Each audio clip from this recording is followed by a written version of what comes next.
I'm very happy this week to be joined by Julie Trell. Julie, welcome. Thank you. Thank you for having me. And Julie, you're joining us from Sydney. Sydney, newly minted Australian. A newly minted Australian, I was about to say. So tell us about that. How long have you been in this country? So I've been here for 8.5 years, and I came down, worked for Telstra, and I can tell that story. And I've been now doing consulting, working on my own. And did you come on your own? Did you come with family? I came on my own. So if you want me to jump into the story of how I got here, the story I tell is I got here because of serendipity, flip-flops, and a love letter to Mary Poppins. We will get to that because I find it interesting. Okay. A lot of the conversations I have with people do involve people moving about the world, not just moving about the country. And so everyone has a quite an interesting story to tell about serendipity and chance and what led them to that point. But I don't want to make any assumptions, but based on your accent, can you tell me where you're from originally? I am from Stamford, Connecticut, east coast of the U.S., was a teacher in Atlanta, Georgia, and then I was in San Francisco for 18 years. And I am here with my spoodle, chocolate party spoodle named Hershey. So it's interesting to hear a lot of Americans I talk to move around the United States quite a bit, and that seems to be in your case. Do you think it was something you always had in mind that you would leave Connecticut and go elsewhere? No, because my parents grew up and went to school and stayed in Stamford, Connecticut.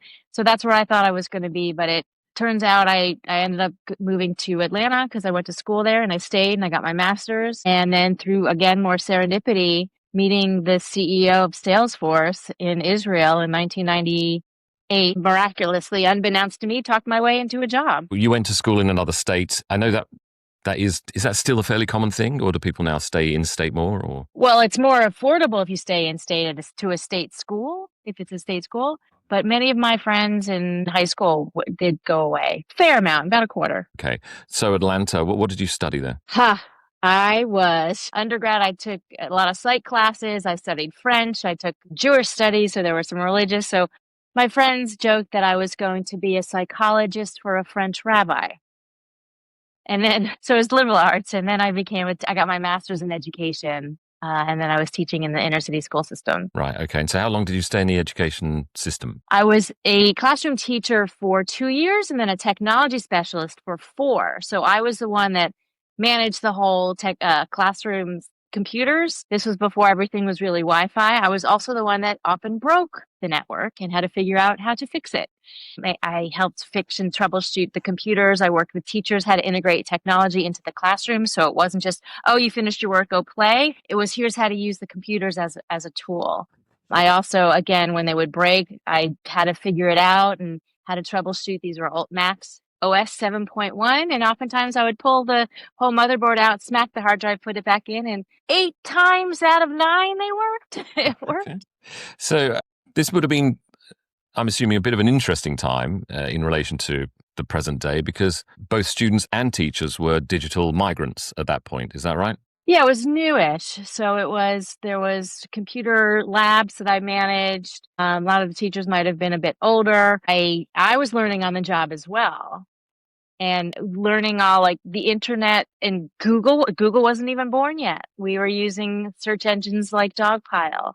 And I had to have this balance of letting kids actually really learn about how to use the technology as well as getting teachers comfortable with it and trusting what was on there and how to have these very important critical thinking skills to looking at websites. If they went to a .aol, remember those, a .aol website versus a .edu website, which is educational website that was more credible. Seems to me that there was a bit of how can I put this? Quite a distinction between the work you did in your first 2 years and then going into the tech side. Was that something that came from you, or did the school say, we desperately need somebody who's brave enough to do this? It was serendipity. I had taken a workshop. There was some training of teachers on how to integrate technology, and I happened to be in the right place, and that was really interesting, and I got very excited about it. And it wasn't like it was something that I was aiming for. It happened because I was talking to the right people, and things formed and showed up, and the universe provided to be a little woo-woo. So a total of around about 6 years in Atlanta? I was there for 12 years because I went to undergrad. Of course. And grad school. And then I was in the school system for 6. And I loved watching the light bulb go on for both the students and the teachers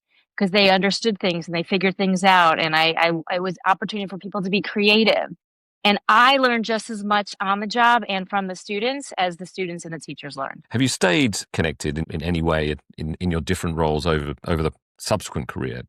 in education, teaching, and that kind of thing? How I say connected to that? Yeah, Or in any way. absolutely. Yeah, I would love to do some casual teaching here in New South Wales. I am approved to teach here in primary school. And I do that. So I do a lot of teaching and facilitation with adults. I recently did some work at a public school to helping a documentary filmmaker doing some audio recording. And I did a lot of the games that I play with adults to play with students. Amazing. So what got you out of Atlanta and into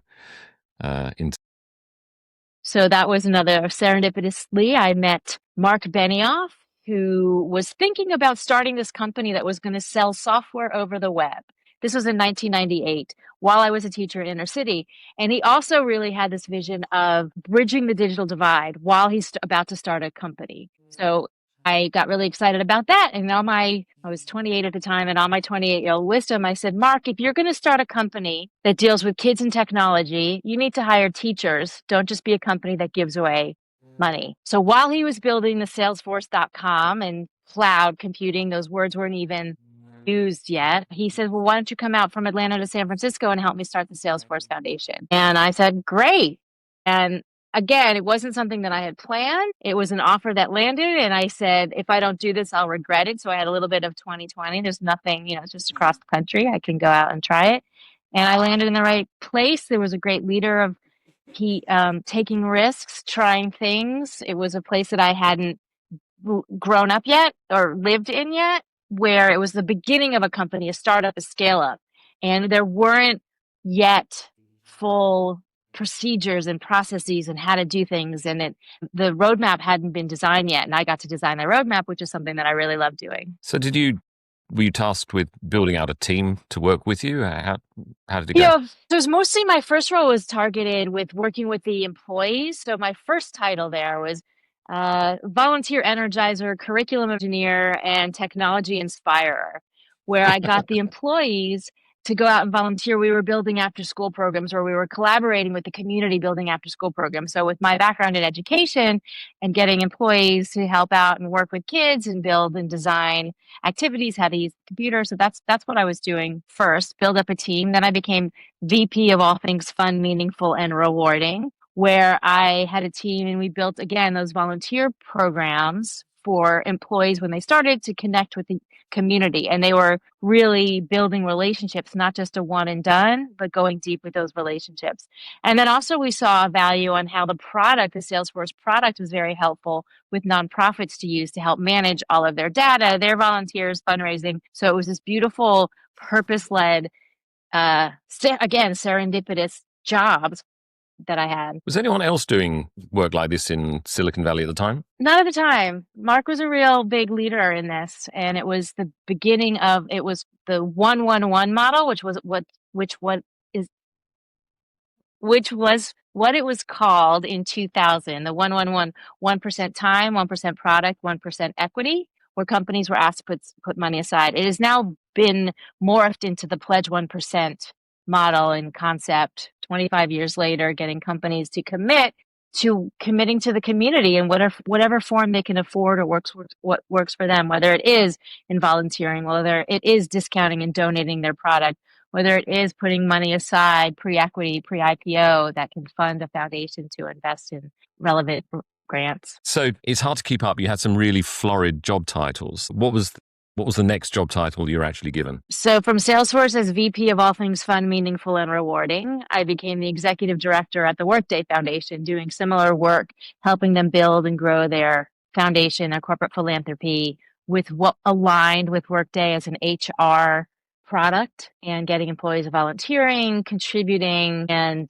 also connecting with community organizations like Year Up, bringing in young students who had exceptional training to know how to sit in meetings. So they taught the social skills as well. And these students were sometimes even better than the senior managers of the organization, but they knew how to show up. They knew how to hustle.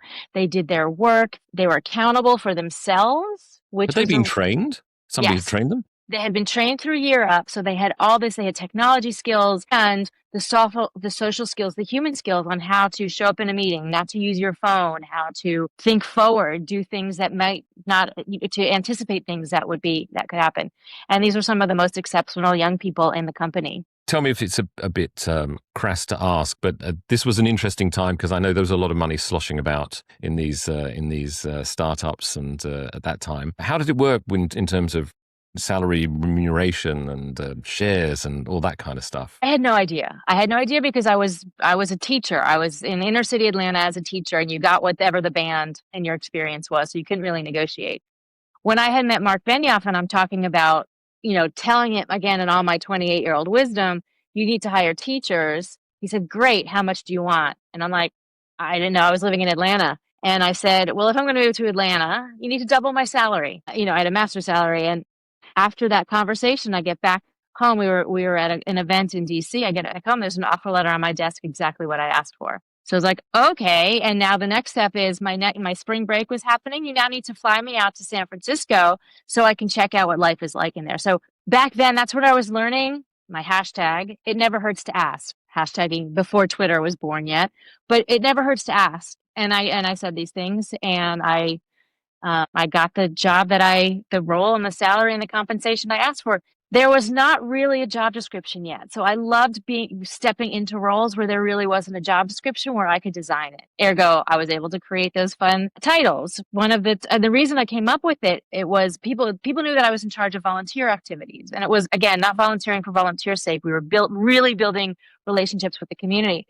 They'd see me in the hallway like, oh, I got to go volunteer. I said, I'm not the director of guilt.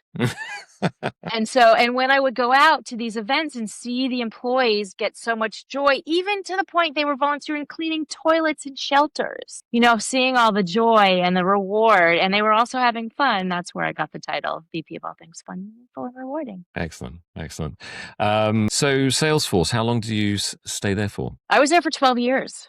So I really grew up there. Yeah, I got to grow up there. We were a separate legal entity. And it was great having a leader that says, was willing to try things. And risk was not such a scary thing because we could try, we could test things out, we could speak up and step in. And I think that's what, again, helped me with that muscle. Built a lot of programs. We built a program called Biz Academy, where it was during students' spring break, and they built a company and they used Salesforce to manage it all. And then they sold the products. And we also use Salesforce volunteers, to play the role of VCs to get the money. So the adults loved it. And the VCs would see what they could get the best deals possible. And then the students would build a product like potted plants, frames, and it was a place of joy for the employees to purchase these products. And after the program, we offered role internships for the students. And I have to say, some of those students are still there. This is from 2005. I am still in touch with many of them. Some of them are at Salesforce. Some of them have gone to Twitter, LinkedIn, Coinbase, all over the place. Some of them have stepped into corporate philanthropy roles. So it's a really great long tail game to reflect back on these programs that companies were still committed to.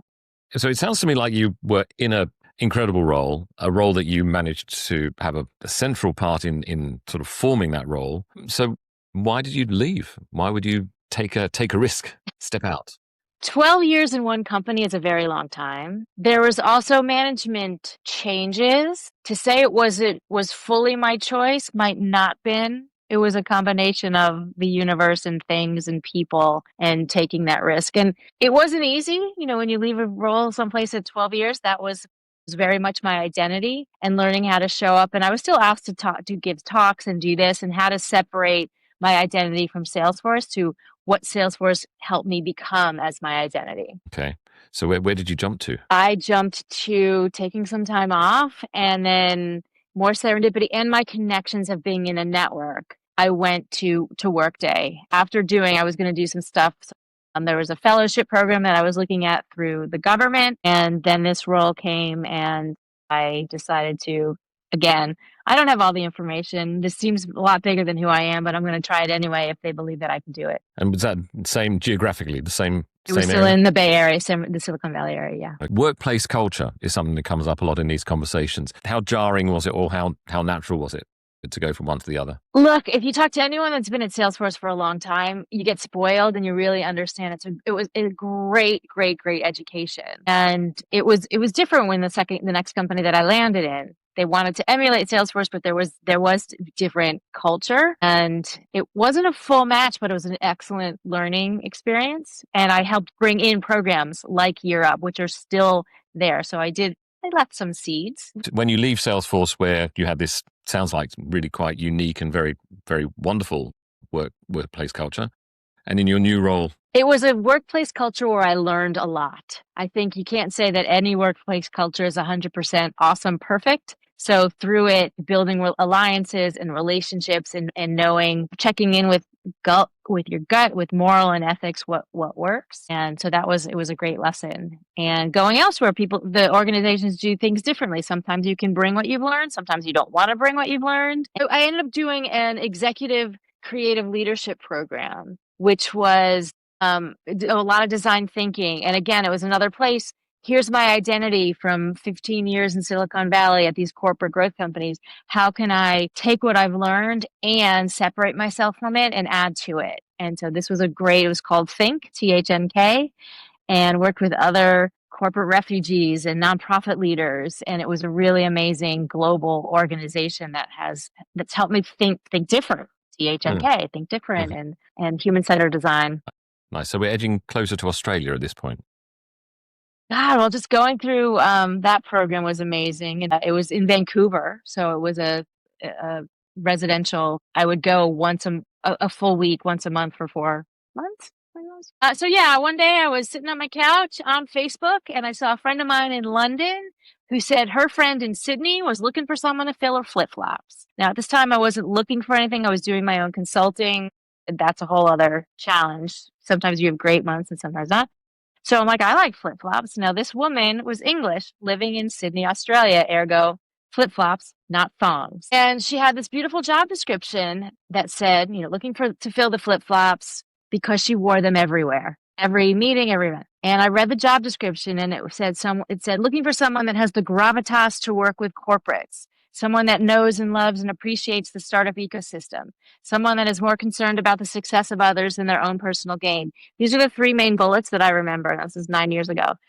And it happened to be the leading up of Miro D, which was Telstra's startup accelerator. And we had a great conversation. And so why I say this was serendipity, flip-flops, and a love letter to Mary Poppins, I'll get to that.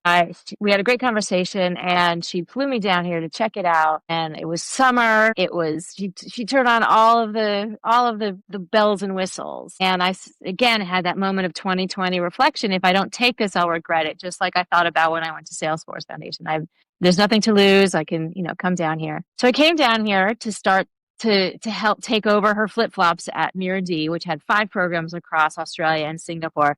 And then about 2 weeks in, I read Telstra's job description on how they described it, which was like what Mr. Banks wrote for the nanny he wanted versus what I got was what Jane and Michael Banks wrote for Mary Poppins to show up. And so that's how I ended up here, which was, I'm so glad I read the Mary Poppins letter versus, and again, that role, after I had this great conversation with Annie Parker, who had, I felt at the time and still does almost, has more confidence in me than I have in myself. And I start to listen to people like that who say the things that they're saying. I need to see myself through other people's eyes. And having read what she was offering me and coming down here, I went to sleep. I pictured myself in Australia. I dreamt about myself here. And then I woke up and I'm thinking, I can't do this job. This is really difficult. And then I thought about the Harvard Business Review article that says men will apply for a job even if they have 2 of the 10 bullets, but women need at least 9 or 10. And so I said, you know what? I'm going to still move forward with this. I have someone who has my back. I have a champion. And now here I am. Is it something you'd ever thought about? Not specifically Australia, but leaving the States? No. I did apply. There was another job that had come through. It was a similar job to run a foundation here. It was Atlassian's foundation. And I did interview with that, but it wasn't something that I was seeking for. So it wasn't, that's why I keep saying serendipity. People have shown up. The universe provided. I hear other people, how they're encouraging me and really starting to listen what other people have to say. And sure, I'll try it. Now, we're not only talking about workplace culture, but there's that, but also the general wider culture. Did you Did you find that there were certain things that maybe other people wouldn't have anticipated that you thought, this is very weird, or this is very different, or everything here is so comfortable, it's like easing into a warm bath? Yes and no. So when we started Salesforce, the theme was Hawaiian. So Hawaiian shirt Fridays, that was always a big thing in flip flops. And I remember my mom coming out to visit, obviously much older in New York, like, why aren't people dressed up in suits here? Coming down here and having heard about the tall poppy syndrome and then experiencing it, my thoughts was I didn't want to come and bring this Silicon Valley bro culture, everything's awesome and amazing and I'm the best. But I also didn't want to see this. I'm afraid to step into things. The appetite for risk is very different here than it is in the US. And I saw it multiple times. Even though we were investing in a lot of these companies and they had capital, we would do field trips up to the US, up over to San Francisco. And there was a lot of trepidation and hesitation saying, I don't have the perfect pitch deck. What if nobody takes my meetings? I'm not, it's a bad time. And I had to, the first year was really hard, but years after that, I used to have my founders, because when they would come back, they said, oh my God, people were taking my calls. People were introducing me to even competitors. People were so willing to help out. And they got out of this comfort zone, this risk taking, this unwillingness to take risks, and they started to do that. So I wanted to somehow get this, the bro culture on one hand and the fear on the other and find some happy medium in the middle. What is it about the broader working culture in Sydney that you think they really do need to do this differently, or I wish that everyone would do this in a different way? Yeah, well, it's small. Australia's small, and that's the other thing that I realized. It's small and it's comfortable-ish. I don't want to discount the struggles that many, many, many people have, like the communities that I was working with, but a lot of in the startup ecosystem, it's small, and people are afraid of, they hold on to their ideas. I can't share. I don't want to share. So I think a lot of it is sharing, and this is the work that I'm doing now, which I say I'm a practitioner of plork, which is play and work.